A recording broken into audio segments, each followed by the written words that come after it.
ഇന്ന് നമ്മൾ ബീഫ് വെച്ചിട്ടുണ്ടാക്കി എടുത്തിട്ടുള്ള ഒരു മുറാദാബാദി യാനി പുലാവിൻ്റെ റെസിപ്പിയാണ് കാണിക്കാൻ പോണത്. കഴിക്കാൻ നല്ല ടേസ്റ്റാണ്. ബിരിയാണി, മന്തി ഇതെല്ലാം കഴിക്കുന്നതിനേക്കാളും ഒത്തിരി ടേസ്റ്റിയാണ്. പെട്ടെന്ന് ഉണ്ടാക്കിയെടുക്കാനും പറ്റും. ഇതെങ്ങനെയാണ് സിമ്പിളായിട്ട് വെറൈറ്റി ആയിട്ട് നമ്മൾ ഉണ്ടാക്കിയെടുത്തത് എന്ന് നോക്കാം. അപ്പോൾ നമ്മുടെ ഈ ബീഫ് പുലാവ് റെഡിയാക്കി എടുക്കാനായിട്ട് ആദ്യം ഇതിലേക്ക് വേണ്ട സ്പൈസസ് എല്ലാം ഒന്ന് കിഴി കെട്ടി റെഡിയാക്കി വെക്കണം. അപ്പോൾ അതിനായിട്ട് ഇതുപോലെ ചെറിയൊരു കോട്ടൺ ക്ലോത്തിൻ്റെ കഷ്ണം എടുത്തിട്ടുണ്ട്. അതിലേക്ക് നമ്മളൊരു 2 ബേ ലീഫ് ഇതുപോലെ മുറിച്ച് വെച്ച് കൊടുക്കുന്നുണ്ട്. പിന്നെ വേണ്ടത് ഏലക്കായാണ്. അതിൽ 2 ചേർക്കുന്നുണ്ട്. കൂടെ തന്നെ ചെറിയ 2 കഷ്ണം പട്ട ചേർക്കുന്നുണ്ട്. അതുപോലെ തന്നെ 2 ടേബിൾ സ്പൂൺ അളവിൽ പച്ചമല്ലിയും അതുപോലെ ഒരു നമ്മുടെ തക്കോലം ചേർത്ത് കൊടുക്കുകയാണ്. പിന്നെ വേണ്ടത് ജാതിപത്രിയാണ്. അതൊരെണ്ണം എടുത്തിട്ടുണ്ട്. അതുപോലെ 1 ടീസ്പൂൺ അളവിൽ വലിയ ജീരകവും 1/2 ടീസ്പൂൺ അളവിൽ ചെറിയ ജീരകം കൂടെ നമ്മൾ ഇതിലേക്ക് ആഡ് ചെയ്ത് കൊടുത്തിട്ടുണ്ട്. ഇനി വേണ്ടത് ഗരം മസാലയാണ്. അത് നമ്മൾ 1 ടീസ്പൂണാണ് ചേർത്ത് കൊടുക്കുന്നത്. ശേഷം ഇതെല്ലാം കൂടെ ഇതുപോലെ നമ്മൾ നന്നായിട്ടൊന്ന് കിഴി കെട്ടി റെഡിയാക്കി വയ്ക്കുകയാണ്.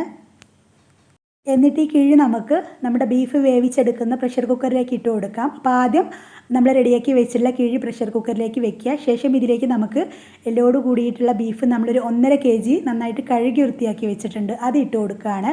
കൂടെ തന്നെ ഇതിലേക്ക് ആവശ്യത്തിന് ഉപ്പ് ചേർത്ത് കൊടുക്കുകയാണ്. നമ്മളിപ്പോൾ ആദ്യം 1.5 ടേബിൾ സ്പൂൺ ഉപ്പ് ചേർത്തു. പിന്നെ വേണമെങ്കിൽ മാത്രം ചേർത്ത് കൊടുത്താൽ മതി. അതുപോലെ തന്നെ ഇത് വേവിക്കാൻ ആവശ്യമായിട്ടുള്ള വെള്ളം കൂടെ ചേർക്കുന്നുണ്ട്. നമ്മൾ 3 കപ്പ് വെള്ളം ചേർത്തിട്ട് പ്രഷർ കുക്കർ അടച്ച് വെച്ച് സ്റ്റൗവിൽ വെച്ചിട്ട് വേവിച്ചെടുക്കുകയാണ്. അപ്പോൾ ആദ്യം ഒരു 3 വിസിൽ വരുന്നത് വരെ ഹൈ ഫ്ലെയിമിൽ വേവിക്കുക. 3 വിസിൽ വന്നതിന് ശേഷം ഫ്ലെയിം കുറച്ച് വെച്ച് ഒരു 15 മിനിറ്റ് ലോ ഫ്ലെയിമിലിട്ടാണ് നമ്മളിത് വേവിച്ചെടുക്കുന്നത്. ഈ ബീഫ് വേവിക്കുന്ന സമയം കൊണ്ട് നമുക്കിതിലേക്ക് വേണ്ട റൈസിലേക്ക് വേണ്ട മസാല റെഡിയാക്കി എടുക്കാം. അപ്പോൾ അതിനായിട്ട് സ്റ്റൗവിലൊരു പാൻ വെച്ചിട്ട് ഒരു 3-4 ടേബിൾ സ്പൂൺ അളവിൽ സൺഫ്ലവർ ഓയിൽ ഒഴിക്കുക. സൺഫ്ലവർ ഓയിൽ നന്നായി ചൂടായി വരുന്ന സമയത്ത് ഒരു മീഡിയം സൈസ് വലിപ്പത്തിലുള്ള 3 സവോള ഇതുപോലെ ചെറുതായിട്ട് കട്ട് ചെയ്തിട്ട് നമ്മൾ ഇതിലേക്ക് ഇട്ട് കൊടുത്തിട്ട് നന്നായിട്ടൊന്ന് വഴറ്റിയെടുക്കുകയാണ്. സവോള നന്നായിട്ട് വഴന്നൊരു ഗോൾഡൻ ബ്രൗൺ കളറായി വരുന്നത് വരെ വഴറ്റിയെടുക്കണം. നന്നായിട്ട് വഴന്ന് വന്നതിന് ശേഷം നമുക്കിത് പാനിൽ നിന്നും കോരിയെടുക്കാം. നമ്മൾ ഫുള്ളായിട്ട് കോരി മാറ്റുന്നില്ല. പകുതി നമ്മൾ ഇതുപോലെ അവസാനം ചേർത്ത് കൊടുക്കാൻ വേണ്ടിയിട്ട് മാറ്റിയാണ്.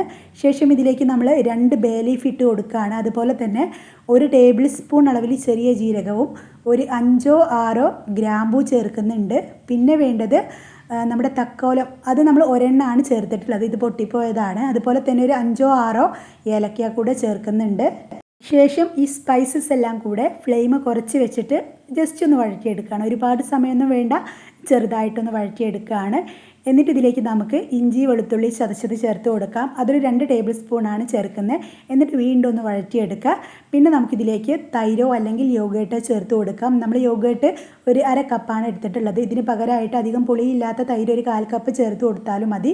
എന്നിട്ട് ഇതിലേക്ക് നേരത്തെ വേവിച്ച് റെഡിയാക്കി വെച്ചിട്ടുണ്ടായിരുന്ന ബീഫ് നമുക്കിതിലേക്ക് ഇട്ട് കൊടുക്കാം. ശേഷം വീണ്ടും ഇത് നന്നായിട്ടൊന്ന് മിക്സാക്കി എടുക്കാം. ഈ സമയം നമ്മളിതിലേക്ക് നല്ലൊരു ഫ്ലേവറിന് വേണ്ടിയിട്ട് 1 ടേബിൾ സ്പൂൺ അളവിൽ ഗരം മസാല ചേർക്കുന്നുണ്ട്. അതുപോലെ തന്നെ ഉപ്പ് കുറവായതുകൊണ്ട് നമ്മൾ 1 ടേബിൾ സ്പൂൺ ഉപ്പും ഒരു 2 തക്കാളി വലിയ പീസായിട്ട് കട്ട് ചെയ്തതും കൂടെ ചേർത്തിട്ട് വീണ്ടും ജസ്റ്റ് ഒന്ന് ഇളക്കി കൊടുക്കുകയാണ്. ഒരുപാട് സമയമൊന്നും വേണ്ട, ചെറുതായിട്ട് ഇതുപോലെ ഒന്ന് ഇളക്കി കൊടുക്കുകയാണ്.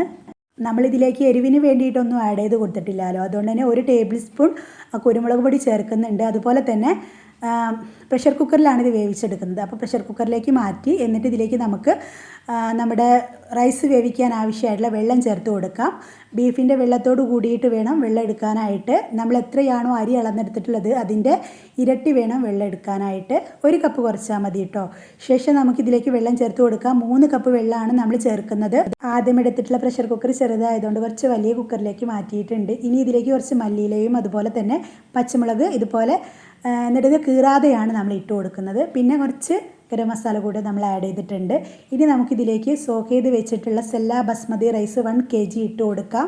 അപ്പോൾ ഇത് നമ്മൾ 1 മണിക്കൂർ വെള്ളത്തിൽ സോക്ക് ചെയ്ത് വെച്ചതാണ്. ഇതിലേക്ക് വെള്ളം എടുക്കുമ്പോൾ പ്രത്യേകം ശ്രദ്ധിക്കുക, ഒരുപാട് വെള്ളം വേണ്ട.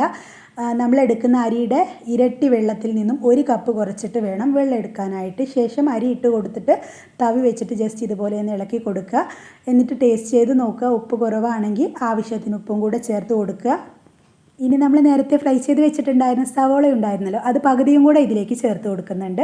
ശേഷം പ്രഷർ കുക്കർ അടച്ച് വെച്ച് 1 വിസിൽ വരുന്നത് വരെ വേവിക്കുക. ഒരുപാട് സമയം വേണ്ട, ഒരൊറ്റ വിസിൽ വരുന്നത് വരെ വേവിക്കുക. 1 വിസിൽ വന്നതിന് ശേഷം സ്റ്റീമെല്ലാം പുറത്തോട്ട് കളഞ്ഞ് നമുക്ക് പ്രഷർ കുക്കർ തുറന്ന് നോക്കാം. അപ്പോഴേക്കും ഇത് നന്നായിട്ട് കുക്കായി റെഡിയായി വന്നിട്ടുണ്ടാവും. അപ്പോൾ ഇതാ നമ്മുടെ മുറാദാബാദി യാനി പുലാവ് റെഡിയായി വന്നിട്ടുണ്ട്. നല്ല ടേസ്റ്റാണ്, പെട്ടെന്ന് ഉണ്ടാക്കിയെടുക്കാൻ പറ്റും. നമ്മുടെ ബിരിയാണി, മന്തി ഇതെല്ലാം കഴിക്കുന്നതിനേക്കാളും ഒരു പ്രത്യേക ഫ്ലേവറാണ്, ഉണ്ടാക്കിയെടുക്കാനും സിമ്പിളാണ്. അപ്പോൾ എല്ലാവരും ഒന്ന് ട്രൈ ചെയ്ത് നോക്കുക. വീഡിയോ കണ്ട് ഇഷ്ടമാണെന്ന് ലൈക്ക് ചെയ്യുക.